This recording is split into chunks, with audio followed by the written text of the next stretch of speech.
Welcome back दोस्तों, कैसे हैं आप सभी के मैं आपके मंच the success point at the rate पे फिर से आपका स्वागत करता हूं। जैसे कि आपको पता है कि हम लोग भारतीय राज्य व्यवस्था पे अध्ययन कर रहे हैं। आज उसके आगे का हम लोग डिस्कशन करेंगे। चलिए शुरू करते हैं शानदार महत्वपूर्ण प्रश्नों की श्रृंखला। शुरू करने से पहले गुजारिश है कि इस वीडियो को ज़्यादा से ज़्यादा लोगों तक शेयर करें, ज़्यादा से ज़्यादा लोगों तक पहुँचाने का प्रयास करें, क्योंकि the success point at the rate एक ऐसा मंच है जो आपको इतने महत्वपूर्ण प्रश्नों की सीरीज़ देता है, श्रृंखला देता है, जिससे आप अपने लक्ष्यों तक पहुंच सकते हैं। चलिए शुरू करते हैं। तो आज का पहला प्रश्न क्या है कि भारत के महान्यायवादी से संबंधित कौन सा कथन सही है। तो भारत के महान्यायवादी से संबंधित कौन सा कथन सही है। तो पहला कथन क्या कह रहा है कि संविधान का अनुच्छेद 76 भारत का महान्यायवादी पद का प्रावधान करता है। इसकी नियुक्ति राष्ट्रपति द्वारा की जाती है तथा राष्ट्रपति के प्रसाद पर्यंत अपना पद धारण करता है। बिल्कुल सही है। पहला कथन तो आपका सही हो गया। अगला कथन क्या है कि भारत सरकार का सर्वोच्च विधि अधिकारी होता है। 3 अधिकारियों को विधि अधिकारी माना गया है। भारत का महान्यायवादी, भारत का महाधिवक्ता तथा भारत के अपर महाधिवक्ता, और इन सब में सर्वोच्च कौन होता है? महान्यायवादी होता है। तो आपका दूसरा कथन भी क्या हो गया? सही हो गया। तीसरा कथन क्या है कि महान्यायवादी नियुक्त होने के लिए उन योग्यताओं का होना आवश्यक है जो उच्च या उच्चतम न्यायालय के न्यायाधीश नियुक्त होने के लिए होती है। यानी कि महान्यायवादी के नियुक्त होने के लिए उसमें वो सभी योग्यताएं होनी चाहिए जो उच्चतम न्यायालय के न्यायाधीश के पास होती है। तो आपका तीनों कथन क्या हो जाएगा? सही हो जाएगा। तो आइए देखते हैं कूट में कौन सा सही है। तो कूट में आपका हो जाएगा प्यारे दोस्तों सी। तो C is the right answer for this question. अगले प्रश्न की तरफ चलते हैं। अगला प्रश्न क्या कह रहा है? लोकसभा को उसके कार्यकाल की समाप्ति के पहले भी भंग किया जा सकता है। ऑप्शन क्या है? राष्ट्रपति द्वारा उसकी इच्छानुसार, अध्यक्ष द्वारा, राष्ट्रपति द्वारा मंत्रिपरिषद की सलाह पर, राष्ट्रपति द्वारा अध्यक्ष की सलाह पर, या फिर स्पीकर द्वारा। प्रश्न एक बार फिर से सुन लीजिए। लोकसभा को उसके कार्यकाल की समाप्ति के पहले भी भंग किया जा सकता है।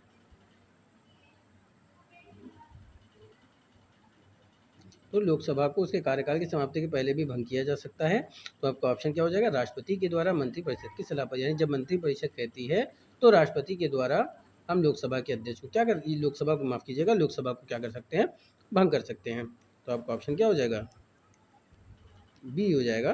तो B is the right answer for this question. अगला प्रश्न, लोकसभा और राज्यसभा में गणपूर्ति संख्या है कुल सदस्य संख्या का 1/5, कुल सदस्य संख्या का 1/6, कुल सदस्य संख्या का पूरी सदस्य संख्या का 1/5, कुल सदस्य संख्या का 1/8, कुल सदस्य संख्या का 1/10, कुल सदस्य संख्या का 1/6। तो लोकसभा और राज्यसभा की बात करें तो उसमें गणपूर्ति संख्या कितनी होती है? तो लोकसभा और राज्यसभा में गणपूर्ति की संख्या कितनी होती है? 1/8 होती है। तो ऑप्शन क्या हो जाएगा? बी। तो B is the right answer for this question. अगला प्रश्न, जहाँ तक लोकसभा में प्रतिनिधित्व का प्रश्न है, कौन से राज्य दूसरे व्यक्ति से दर्जे पर है? जहाँ तक लोकसभा में प्रतिनिधित्व के प्रश्न है, कौन सा राज्य दूसरे तथा तीसरे दर्जे पर है? ये तीसरा हो जाएगा, दूसरे या तीसरे दर्जे पर है।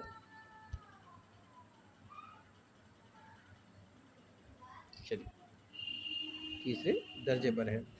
तो आपके ऑप्शन है बिहार तथा महाराष्ट्र, मध्य प्रदेश तथा तमिलनाडु, मध्य प्रदेश तथा महाराष्ट्र, बिहार तथा मध्य प्रदेश।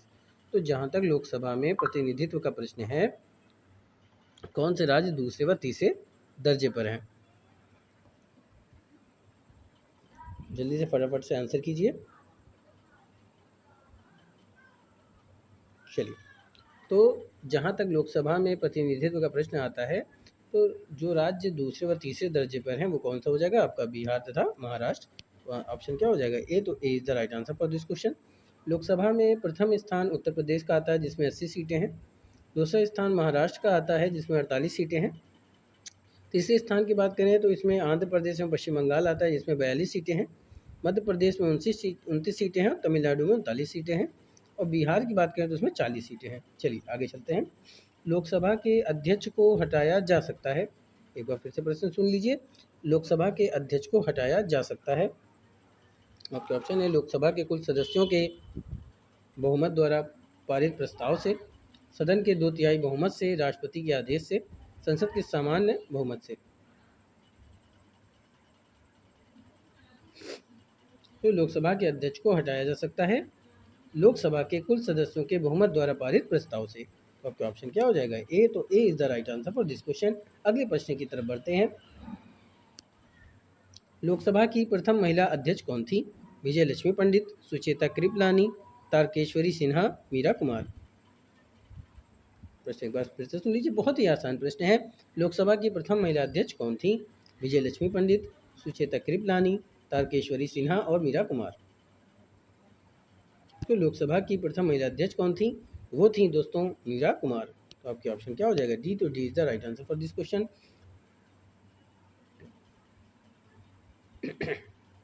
चलिए आगे चलते हैं। राज्यसभा को स्थायी सदन कहते हैं क्यों? प्रश्न क्या है? राज्यसभा को स्थायी सदन कहते हैं क्यों? क्योंकि सभी सदस्य आजीवन सदस्य होते हैं, इसे विघटित नहीं किया जा सकता है, कुछ सदस्य प्रति 2 वर्ष में अवकाश ग्रहण करते हैं, या इनमें से कोई नहीं। तो राज्यसभा को हम स्थायी सदन इसलिए कहते हैं प्यारे दोस्तों, क्योंकि राज्यसभा को विघटित नहीं किया जा सकता है। तो आपके ऑप्शन क्या हो जाएंगे? बी। तो B is the right answer for this question. और राज्यसभा को हम उच्च सदन भी कहते हैं। ठीक है, चलिए आगे चलते हैं। आगे प्रश्न कह रहा है, हमारे संविधान के अनुसार राज्यसभा का कार्यकाल, हमारे संविधान के अनुसार राज्यसभा का कार्यकाल 2 वर्ष में एक बार समाप्त हो जाता है, प्रत्येक 5 वर्ष में समाप्त हो जाता है, प्रत्येक 6 वर्ष में समाप्त हो जाता है, समाप्त होने का विषय नहीं है। तो हमारे संविधान के अनुसार राज्यसभा का कार्यकाल कितना होता है?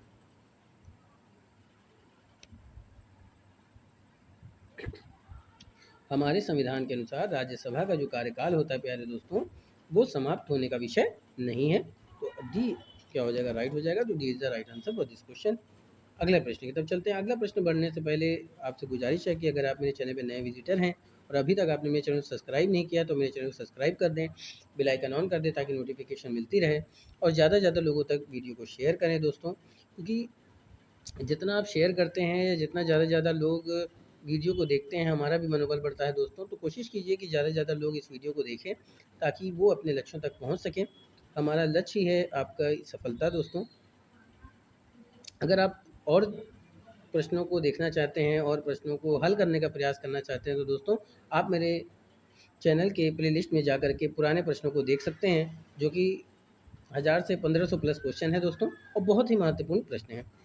ये जो महत्वपूर्ण श्रृंखला चल रही है दोस्तों, ये आपके यूपी पीसीएस, यूपी पीएससी और समीक्षा अधिकारी, सहायक समीक्षा अधिकारी सभी के लिए काफ़ी महत्वपूर्ण है। चलिए आगे चलते हैं। राज्यसभा के सदस्य चुने जाते हैं राज्यों की विधानसभाओं द्वारा, राज्यों की विधान परिषद द्वारा, राज्यों की विधानसभा एवं विधान परिषदों द्वारा, नगर पालिका के सदस्यों एवं ग्राम पंचायतों के सदस्यों द्वारा। तो आपके ऑप्शन क्या है? राज्यसभा के सदस्य चुने जाते हैं। तो प्यारे दोस्तों, अनुच्छेद 80 की बात करें तो अनुच्छेद 80(4) के अनुसार राज्यसभा के सदस्य राज्य विधानसभाओं के निर्वाचित सदस्यों द्वारा आनुपातिक प्रतिनिधित्व के आधार पर एकल संक्रमणीय मत द्वारा चुने जाते हैं। तो राज्यसभा के सदस्य चुने जाते हैं राज्यों के विधानसभाओं के द्वारा। इनके द्वारा? राज्यों के विधानसभाओं के द्वारा। तो A is the right answer for this question. और ये एक्ट किसके तहत हो जाएगा दोस्तों? ये एक्ट हो जाएगा 84 यानी 84(4) के अंतर्गत। माफ़ कीजिएगा, ये आपका ऑप्शन क्या हो जाएगा? ए हो जाएगा। तो A is the right answer for this question. माफ़ कीजिएगा दोस्तों, क्योंकि ये एक्ट 80 के अंतर्गत है, ये 4 के अंतर्गत। माफ़ कीजिएगा। चलिए अगला प्रश्न क्या है कि राज्यसभा में राज्यों को प्रतिनिधित्व निम्नांकित में से किस आधार पर दिया जाता है? राज्यसभा में राज्यों को प्रतिनिधित्व निम्नांकित में से किस आधार पर किया जाता है? आपके ऑप्शन है प्रत्येक राज्य के लिए बराबर, उनकी जनसंख्या के अनुपात में स्थान, उनके क्षेत्रफल के अनुपात में स्थान, उनके राज्यों के अनुपात में स्थान। तो राज्यसभा में राज्यों को प्रतिनिधित्व उनकी जनसंख्या के अनुपात में दिया गया है। इस प्रकार किस राज्य में राज्यसभा में कितनी सीटें होंगी, इसका निर्धारण संविधान की 4वीं अनुसूची में दिया गया है। तो राज्यसभा में राज्यों को प्रतिनिधित्व निम्नांकित में किस आधार पर दिया जाता है? तो ये दिया जाता है उनकी जनसंख्या के अनुपात के आधार पर। तो आपका ऑप्शन क्या हो जाएगा? बी। तो B is the right answer for this question. अगला प्रश्न, राज्यसभा के सदस्यों का कार्यकाल कितने वर्ष का होता है?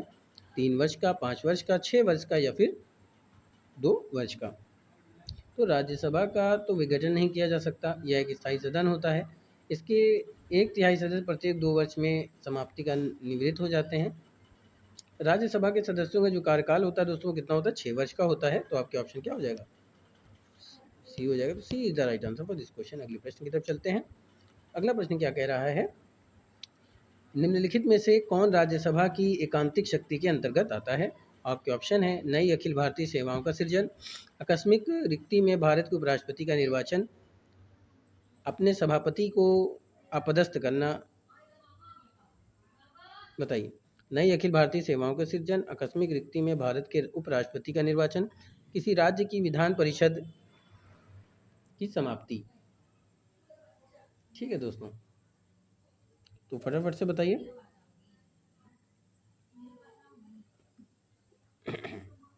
क्या होगा।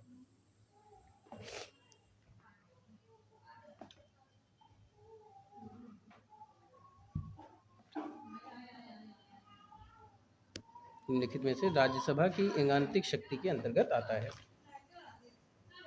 तो राज्यसभा की एकांतिक शक्ति के अंतर्गत जो आता है वो आता है नई अखिल भारतीय सेवाओं का सृजन। तो आपका ऑप्शन क्या हो जाएगा? ए हो जाएगा। तो A is the right answer for this question. अगला प्रश्न, यदि सरकार राज्यसभा में पराजित हो जाए तो क्या होगा? प्रधानमंत्री अपना त्यागपत्र दे देगा, संसद भंग हो जाएगी, राष्ट्रपति शासन लागू हो जाता है या उपर्युक्त में से कुछ नहीं होगा? तो देखिए, यदि सरकार राज्यसभा में पराजित हो जाती है तो सरकार के ऊपर कोई प्रभाव नहीं पड़ता, क्योंकि अनुच्छेद 75(3) के अनुसार सरकार लोकसभा के प्रति उत्तरदायी होती है। तो यदि सरकार राज्यसभा में पराजित हो जाए तो क्या होगा?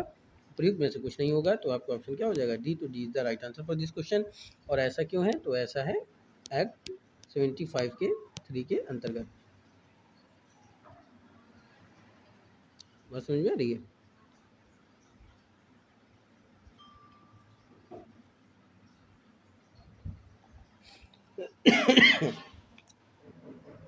तो दोस्तों ज़्यादा से ज़्यादा प्रश्नों को लगाने का प्रयास करें। जितना ज़्यादा आप प्रश्नों को लगाएंगे उतना ज़्यादा आप अपने लक्ष्यों के बहुत करीब पहुँचेंगे। चलिए, तो ये था आज का शानदार महत्वपूर्ण प्रश्नों की श्रृंखला। उम्मीद करता हूँ कि आपको पसंद आया होगा। तो ज़्यादा से ज़्यादा लोगों तक शेयर करें। दोस्तों, तबीयत ख़राब की वजह से मैं कुछ वीडियो नहीं डाल पाया, जिसकी वजह से आज भी प्रश्नों की संख्या कम रखी गई है। लेकिन आइंदा जो क्लास होगी उसमें कोशिश की जाएगी कि आपको उतने ही प्रश्न दिए जाएं जो आपको पहले दिए जाते थे। चलिए, तो ये था शानदार महत्वपूर्ण प्रश्नों की श्रृंखला दोस्तों। तो मंजिलों से चलकर बेहतर मंजिलें तलाश कर, मिल जाए दरिया तो समंदर तलाश कर, यूं तो टूट जाते हैं पत्थर की चोट से शीशे, पत्थर ही टूट जैसे शीशा तलाश कर। तो फिर मिलेंगे इसी जुनून के साथ, इसी लगन के साथ। तब तक के लिए जय Hind, wish you all the best.